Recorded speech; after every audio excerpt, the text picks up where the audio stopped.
Hi everyone, welcome back to the channel. Before we jump into today's video, I just want to thank you all so much for the incredible support because we've officially hit 1,000 subscribers. Yay!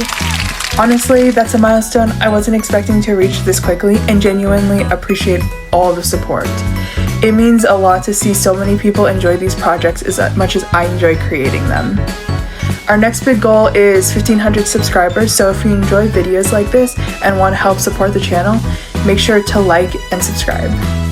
Now, with that all being said, today we are taking a look at one of my favorite crossover projects I've worked on so far.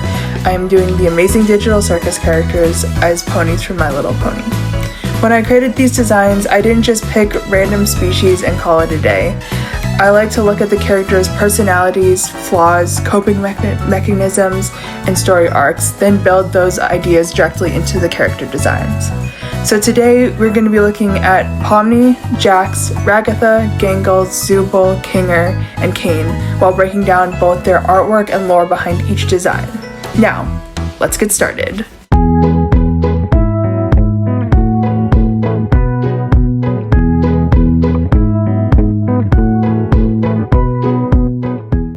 Starting off with the main character herself, Pomni.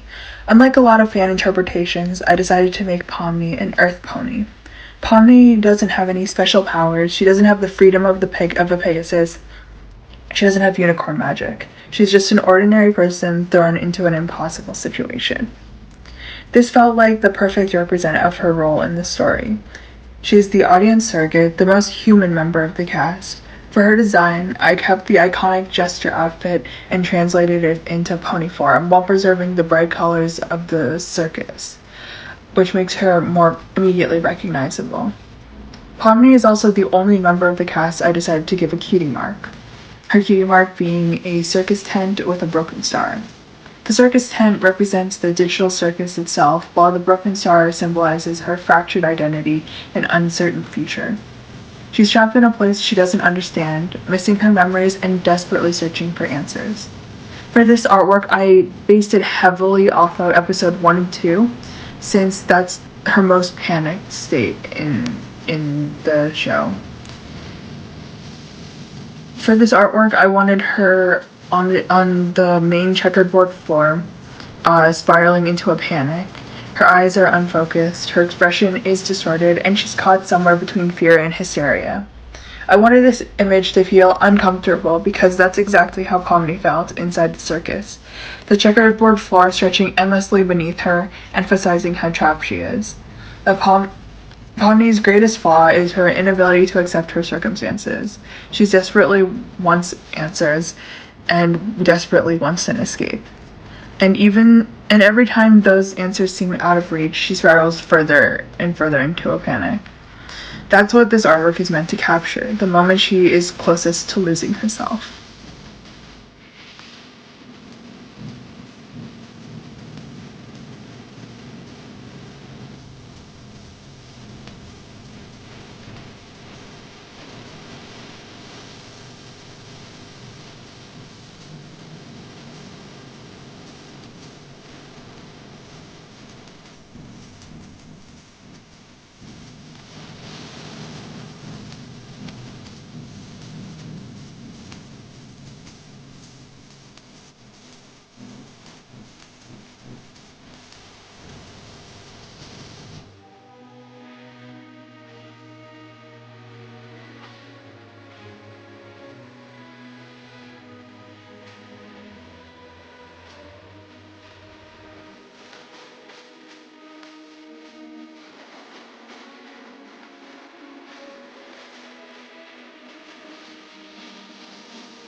Next up,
I made her a Pegasus.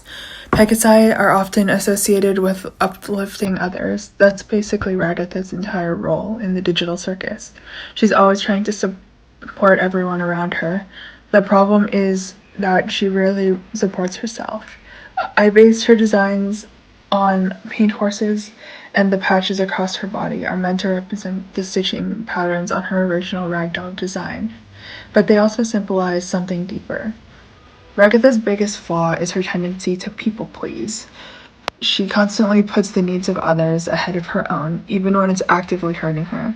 As we learn more about her throughout the series, it becomes clear that the behavior is likely rooted in trauma. She tries to keep everyone happy because she's terrified of conflict and rejection. The patches represent emotional damage that's been covered up instead of healed. She's holding herself together the same way her doll is being held together. Every smile she gives feels genuine, but also feels like she's forcing herself to stay strong for everyone else's sake, as we can see with other people talking about how it's hard to tell if she's genuine or not. That's why I wanted her design to feel kind, approachable, and comforting, while also carrying subtle signs that she's struggling underneath the surface.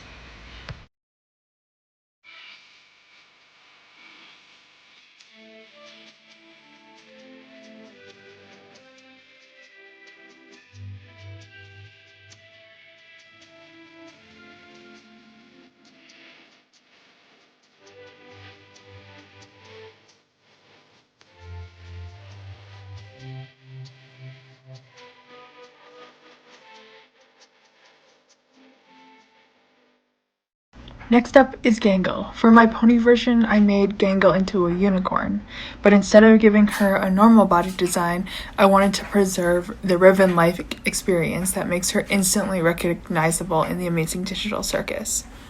Her entire body is wrapped and intertwined with red ribbons, just like the original character, making her look fragile and tangled at the same time.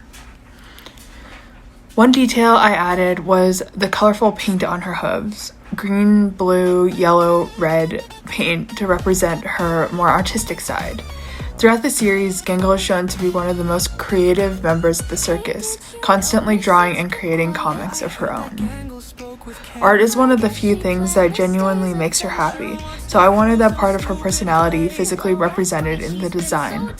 The mask that she's holding is, of course, her comedy mask, because in the show, her comedy mask always breaks. Gangle's emotions are heavily tied to her masks. When her comedy mask breaks, she's left vulnerable, sad, anxious, or overwhelmed. The tragedy mask has become almost like a shield she carries around, something that she relies on, because expressing her real feelings is incredibly difficult for her, which is why I chose her actual pony face to be the tragedy mask. And that's one of the biggest reasons why I chose this pose. In this piece, Gangle is clutching to the broken mask while tears run down her face. The image isn't just showing you sadness, it's showing someone desperately trying to hold together their identity that's constantly falling apart. The broken mask is representative of how fragile her coping mechanisms really are. What makes Gangle such an interesting character is that she's also kind of a people pleaser, like Ragatha, to almost the same unhealthy degree. She really stands up for herself, constantly prioritizing everyone's feelings, and often allows herself to become a target of jokes and mistreatment because she's often afraid of conflict. The ribbons wrapped around her body symbolize that. They aren't just a part of her design, they're representative of how trapped she is by her own needs to keep everyone else happy. Every ribbon can be seen as another expectation, another responsibility, or another emotional burden she's carrying. The mask surrounding her being the finished artwork, it reinforces that idea of living. They're meant to represent all the emotional personas Gangle feels pressured toward. Instead of expressing what she's truly feeling, she hides behind masks that make other people more comfortable. One thing I find really tragic about Gangle is that she's actually incredibly talented and creative, but she rarely values her own voice.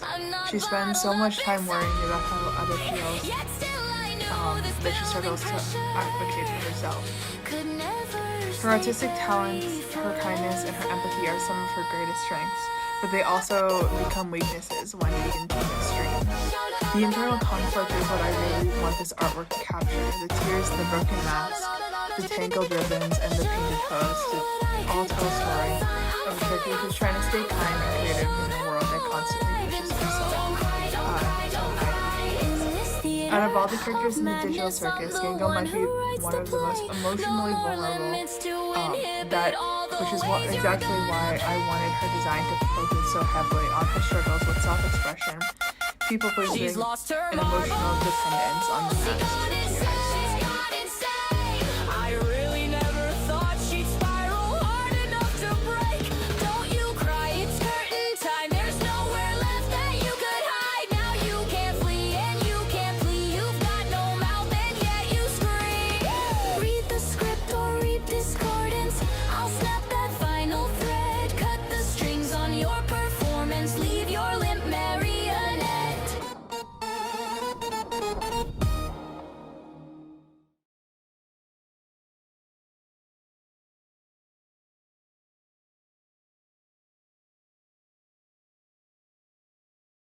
I really enjoyed drawing Zooble's designs since I originally had two ideas in mind while creating them.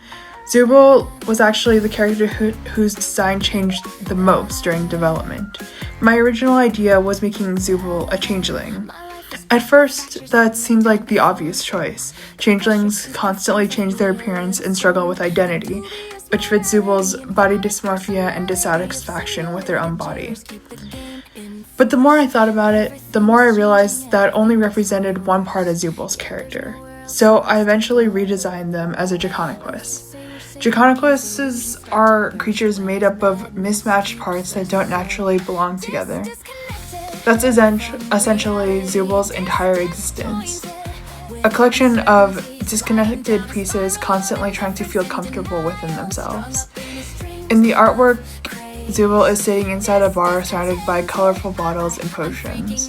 The bar setting wasn't random. It's a setting that's heavily referenced for Zooble in the show. Zooble often acts as one of the safest people in the cast to talk to, the person who can understand others without forcing them to pretend. One of Zooble's biggest flaws is avoidance. They want to be there for others, but they don't want to ever talk about themselves with anyone else. They dismiss their own feelings as a response. They detach themselves from situations that make them uncomfortable. And the Jaconaquus design allows me to visually represent all of those ideas while staying true to the original character.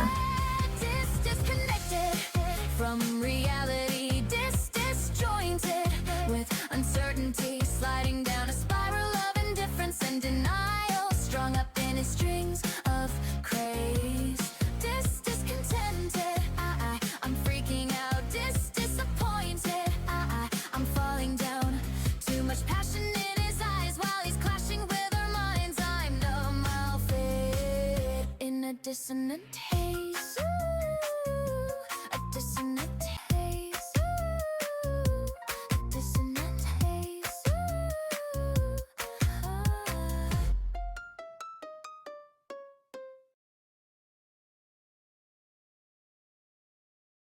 Next up is Kinger, and this one ended up being one of my favorite designs of the whole project. For Kinger, I chose to make him a vampire bat pony. The reason for that comes from one of the most interesting parts of his character. He's actually the most stable in the dark. Throughout the Amazing Digital Circus, Kinger often appears paranoid, forgetful, and disconnected from reality. But when the chaos dies down, we get to see the thoughtful and compassionate person underneath. Bat ponies thrive in darkness, making them the perfect fit for Kinger. I also want to keep the royal imagery from his original chess king design. The purple cape fur trim reference for his king status, and I wanted it to feel more tragic than powerful. Kinger isn't really a ruler, he's a survivor. He's been trapped in the circus longer than almost anyone else, and he's watched countless people lose themselves over time. One of the biggest inspirations for this drawing was his grief over Queenie. Learning about his wife completely changes how you view his character. His memory issues, anxiety, strange behavior aren't just random quirks. They're a result of years of trauma and loss. That's why I gave him such tired eyes. He doesn't look angry or scared. He looks exhausted, like someone carrying years of emotional weight while still trying to help the people around him. The colorful background represents the chaos of the digital circus itself, but also the pillow fort, which is a place that keeps him more centered and calm. Everything around him is loud and overwhelming, yet Kinger usually sits calmly at the center and detached from it inside of his fort. His posture is withdrawn and reflective, showing how he often avoids painful emotions through humor or deflection. What I love most about Kinger is that beneath all the confusion, he's one of the wisest characters in the series. He may seem broken on the surface, but underneath he's incredibly resilient. That's why I wanted this artwork to capture not the crazy old king everyone sees, but the lonely survivor who keeps going despite everything he's lost.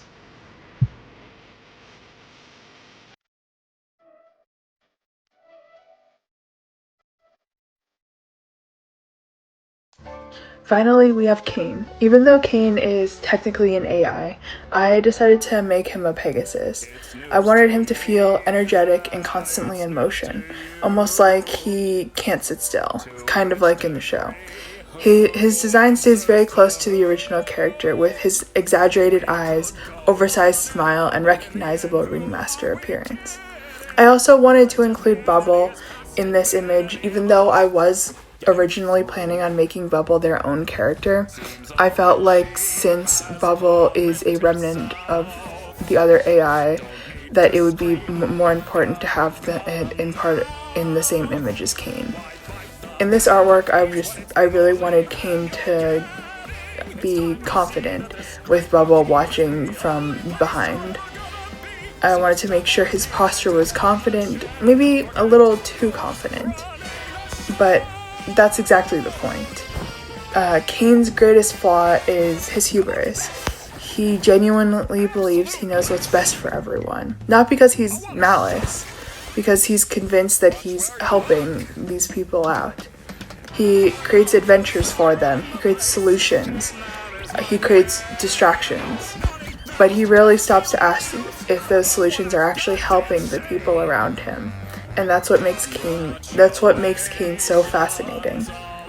He's trying to care for everyone in his own way, but he just doesn't fully understand them.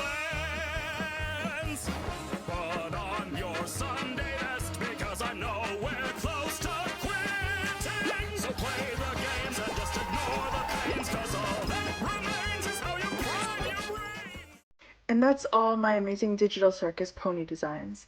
This project has been a lot of fun because I wasn't just translating characters into My Little Pony species. I wanted each design and art piece to tell a story about the character themselves, whether that was Pomni's struggle with identity, Ragatha's pugilism, Jack's fear with vulnerability, or Kinger's relationship with memory. I'd love to know which designs were your favorite and which characters you think translated best into the My Little Pony universe. So let me know in the comments below. Seeing the support on these videos has been absolutely incredible. I genuinely appreciate every person who has taken the time to watch my content. Now that we've hit 1,000 subscribers, our next goal is 1,500 subscribers. So if you enjoyed the content and haven't subscribed yet, I'd really appreciate your support as we continue to grow. As for what's next, well, let's just say I'm a big fan of everything musical. So if that sounds interesting to you, definitely stick around because that project is coming up very soon. And thank you all so much for watching, and I'll see you guys in the next video.